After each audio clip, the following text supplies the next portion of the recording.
On this episode of Newt's World, how can individuals, churches, businesses, and our country heal the selfish divisions tearing us apart?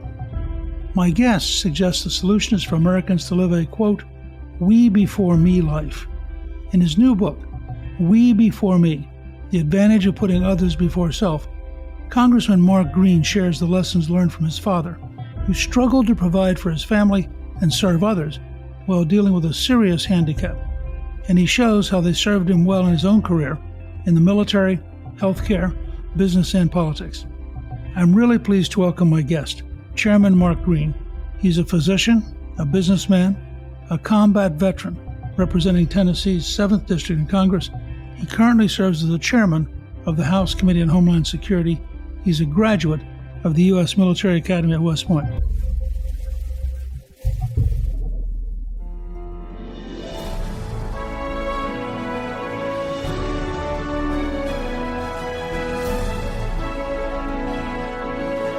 Mark, welcome and thank you for joining me on Newt's World.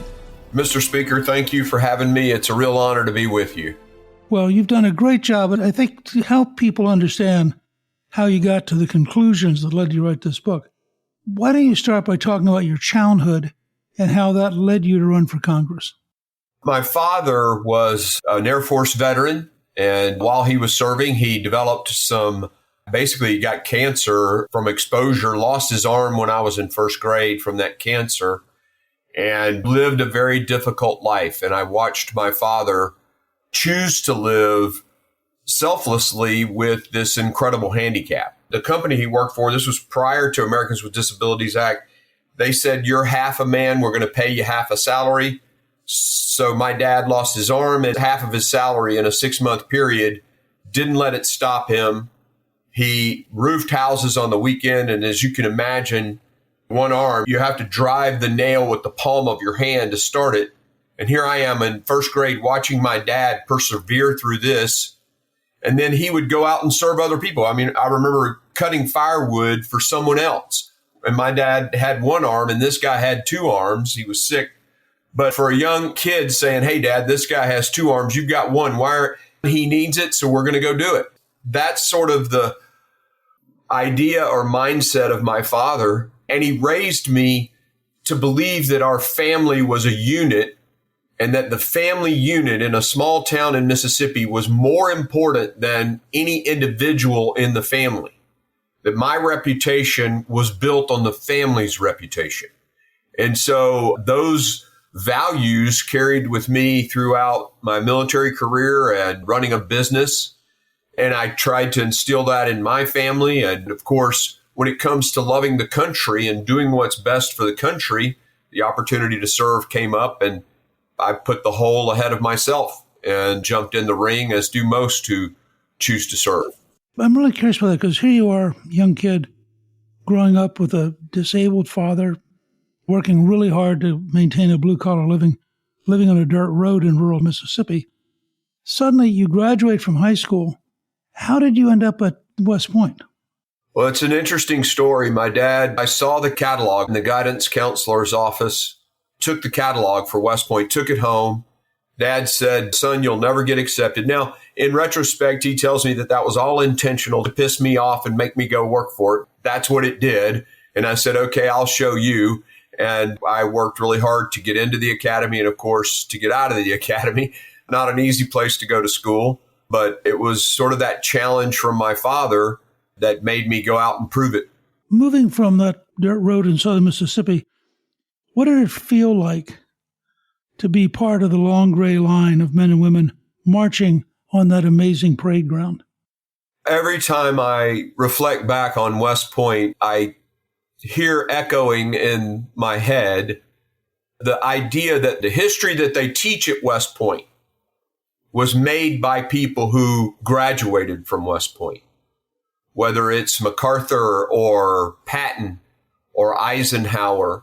The history of our country is written by the people who graduated from that school. And it began with the very beginning of our country, with Washington defending the Hudson and keeping the British from dividing the Continental Army there at West Point. I also think, too, about my West Point class. My classmates are guys like Mike Pompeo, Mark Esper, the former Vice Chief of Staff of the Army, the former head of the Corps of Engineers, CEO of Mercedes-Benz USA, CEO of 7-Eleven. We have a responsibility to serve the nation with our lifetime, whether we do that in business or we do that in politics or we do that in the military. That's ingrained in you at the academy. And so when I think back, I do think of the plane at West Point that you mentioned as holy ground. And I'm a part of that group of people that had their education paid for by the American taxpayer. So I feel like I owe a lifetime of service to the country. Well, it's fascinating to me. You actually majored in quantitative business management and concentrated on economics. But then when you go into the Army, you pick the infantry, which my dad spent 26 years in. Then you go on to U.S. Army Ranger School, which is certainly a test. And ultimately you were serving in the 82nd Airborne Division. You were not looking for soft places. I don't think I've ever looked for the easier path. You know, as Robert Frost would say, two roads diverged in a wood, and I took the one less traveled by, and that has made all the difference. I just looked at it like this. If you can't fly a fighter jet, why be in the Air Force? If you can't be an Army Ranger infantry officer, why be in the Army? So that was my perspective then, and I still kind of feel a little bit like that now, but that helped me make my decision. You shift from the 82nd Airborne to medical school. How did that happen? What drew you to medical school? My father, our stories are so intertwined. He had a very major medical accident occur, and he was on the ventilator in the ICU for, I think, 39 or 40 days, something like that. And during that time, I was going in and out, meeting with the physicians. The physician who took care of my dad, the critical care doctor, had been an Army field artillery officer whom the Army had sent to medical school. And I'm like, wow, there's a program for that? And he's like, yes. And this was right after Desert Storm, the fall of course, the Soviet Union. There was peace in the world, downsizing. I saw this guy's battle as every day, saving people's lives. And I thought, well, that's exactly what I want to do. And I called the Army and said, can I do this? And they said, if you get accepted, we'll pay your way. And so I volunteered for recruiting command because I didn't have organic chemistry or any of those prerequisites. And I commanded a recruiting company in Dayton, Ohio, while going to night classes. I mean, you're really a busy guy during this period, and you pick a residency in emergency medicine. Did you have any hunch that that might lead you to be useful as a flight surgeon? Physicians often pick their residency based on a couple of different factors. One, the type of medicine you enjoy and your personality type, and then the kind of people that you're going to hang out with. I didn't necessarily enjoy hanging out with the neurosurgeons. They weren't my kind of guys, but the ER guys were my kind of guys. And I enjoy going 1,000 miles an hour with my hair on fire. I also like making decisions with partial information. You know, the internal medicine guy has to have every lab done and every x-ray and all of that. The ER guy has to make some very quick decisions to save people's lives with minimal information. And I prefer that route. And so I just gravitated to emergency medicine. I knew the Army was going to be utilizing my skills at some point. I didn't know where. I just went with what fit my personality best. But you did wind up serving on Tier 1 Special Operations Forces on missions in Afghanistan and Iraq. So even though you're now a doctor, you're right in the middle of the fight. Following Black Hawk Down, where a couple of guys actually bled out because they didn't have flight surgeons or physicians handy. And in this war, the war on terror, they allowed the doctor to go to the target. On every mission I flew on, I went to the target, dropped the guys off, and then came back to the target. I was in the aircraft, the operational aircraft, the whole time. So my prior skills as an Army Ranger infantry officer, coupled with being an ER physician, paid dividends, I think, to the units that I was assigned to. The Tier 1 assets were very appreciative to have that, especially on the staff level when you're planning missions. To have somebody who's written a military operations order before be a part of the planning of the medical side of the mission, it really gave me a degree of influence in the organizations that put me right in the middle of everything.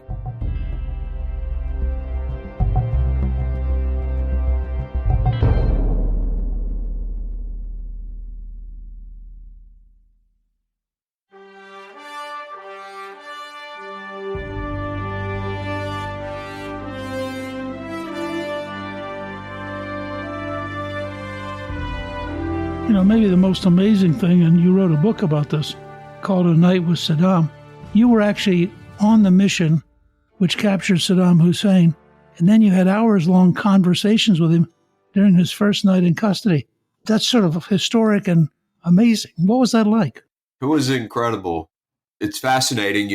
We didn't get Pol Pot. We didn't get Hitler. Some could argue that we captured Manuel Noriega, but these totalitarian dictators, there are none in history like Saddam Hussein, and I got to be on the mission that captured him. And I like to tell people I at least know what it's like to win a Super Bowl, although a Super Bowl is won every year. This was an elite team of guys who were training super hard, doing these missions, and we got him. To use Ambassador Bremer's words, we got him. And I got to go in that first night and interview him. It was surreal, to say the least, and I was on cloud nine the whole time. You come back home, you end up in Congress. You certainly make a mark as a real leader. And you produce a book which is really different from all the different things you've talked about. You explore the concept of selflessness and putting others before yourself. The title itself, We Before Me. How did you get to that concept, and what inspired you to turn it into a book?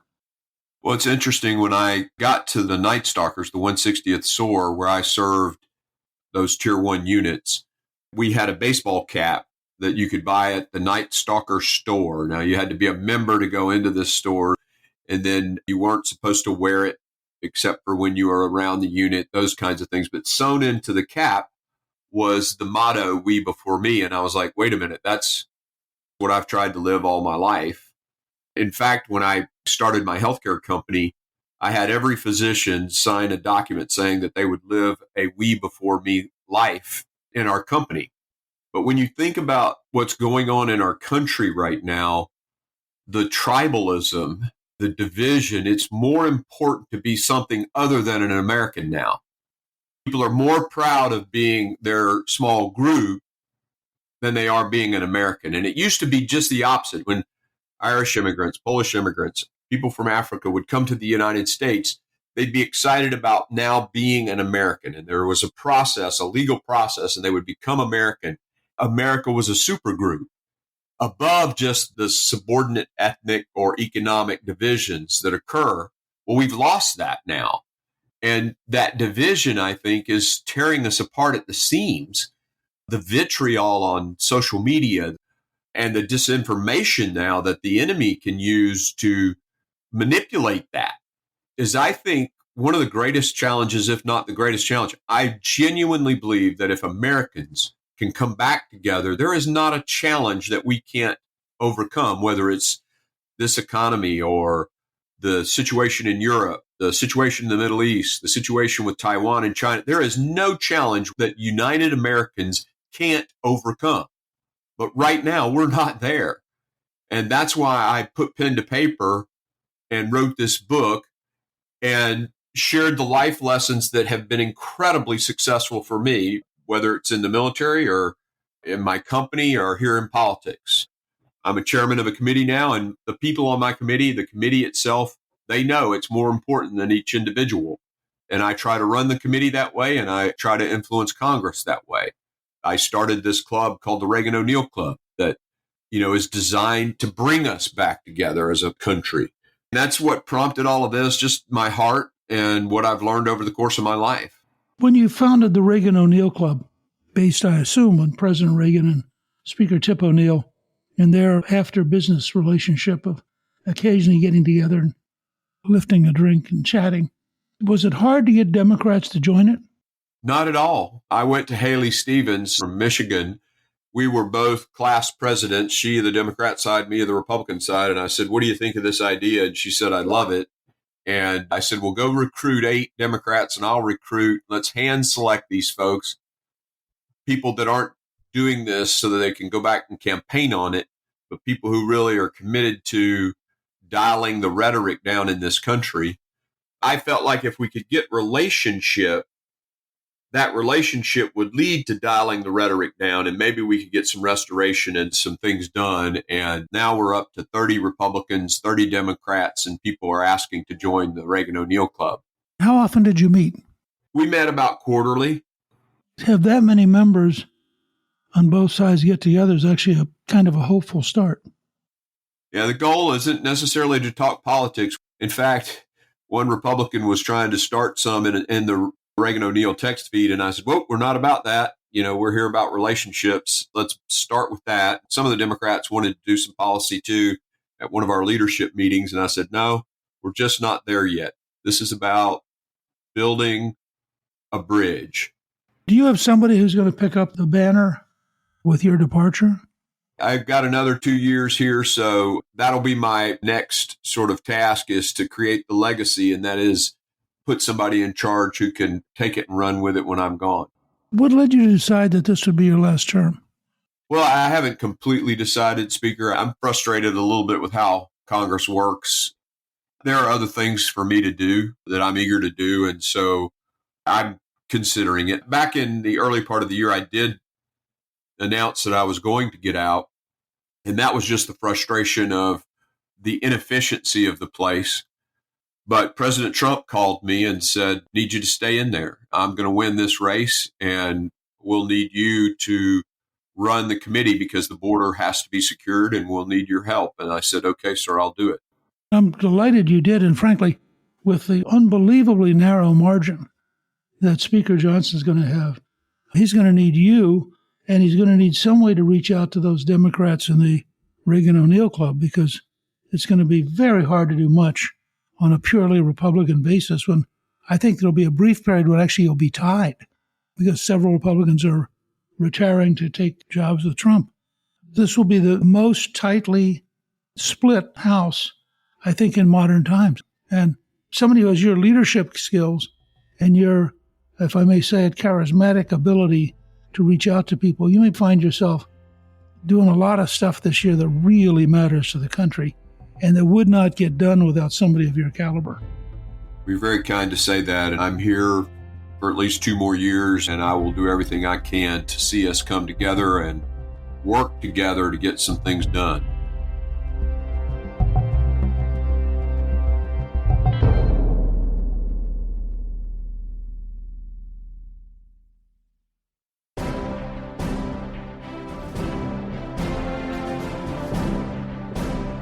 You have done so much work on the border. What's your sense about whether or not President Trump and the team he's assembling will be able to actually get control of the border? The executive orders that I anticipate remain in Mexico and things like that will happen pretty quickly once he's in office. Tom Homan is a dear friend of mine and somebody that I deeply respect. So I anticipate that his predictions are going to be accurate. It'll take 90 days to get the border completely closed, according to him. We're certainly going to put H.R. 2 in our reconciliation bill, as much of it as we can that fits the bird rule. We've been working night and day on that for 2 or 3 months now, along with other things like overhauling TSA, overhauling FEMA. So you'll see a lot come out of our committee on that. Cyber, we have real issues with Volt Typhoon, Salt Typhoon, these assaults from China that have to be taken on. And so I've got legislation to help with that. So I think of cyber as another border, especially when it comes to nation state attacks. So there is no absence of stuff to do in this next Congress. I think Homan has the skill, the toughness, the energy. But once you solve that problem, which is, let's say, part A, how do you think we're going to deal with the whole deportation and the millions of people who are now already here illegally, including a fairly large number of criminal gangs?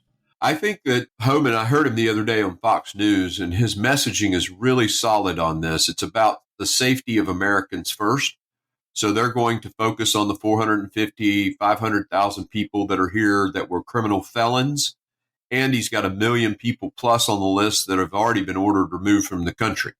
So he's got about 1.5 million people to start with, and that's going to take the vast majority of ICE's energies. So that's step one. And then step two will be prioritizing those individuals that shouldn't be here and removing them from the country. And I trust Tom to figure that out. What's your instinct about the so-called dreamers, people who came at such an early age that very often the only language they speak is English and they went to an American high school? In some cases, actually have now become doctors. Are they part of the deportee, or do we need a separate track for those people? I don't think we could ever get to 218 to pass legislation that would require the Dreamers to be removed. I just don't see that as a viable option. And my advice to leadership has been, throw all your ideas on the table. If you don't get to 218, throw it off the table. Let's not fight battles we can't win. Let's fight battles we can win, and let's get the needle moved for this country. I'm not sure we'd ever get to 218 on the Dreamers. Don't we then have to sort of turn in the opposite direction and try to figure out some way to routinize and regularize their existence? Because, you're 26 years old. You've been here since you were 3. You now are, let's say, a medical doctor or a nurse, but you're still technically not legal. I would submit that it'd be a lot easier to get 218. Once we get the border closed, I think it would be much easier to get 218 to agree that those individuals have some citizenship status of some kind. I feel very strongly about illegal immigration, and I feel equally strongly about legal immigration. PBS is going to run a show for us on January 14th called Journey to America, and it's going to be 90 minutes of people who came here following the law, doing everything right, and how much they've enriched our country. And I think as a party, if we're the party of legal immigration and the party of stopping illegal immigration, I think that puts us with the overwhelming majority of the American people. There's no doubt about it.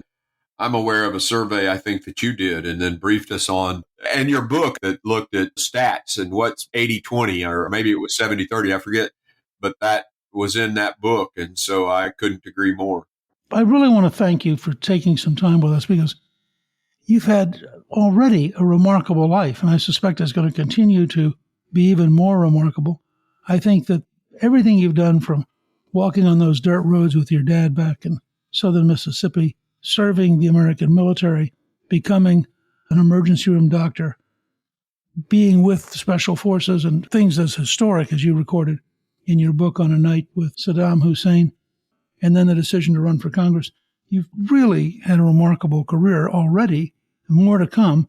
And I think in that sense, your book, We Before Me, could be helpful to almost every young person in America. I think if we could get back to that kind of a principle, that the we is larger than the me, and that as a country we were created by people who always put we first.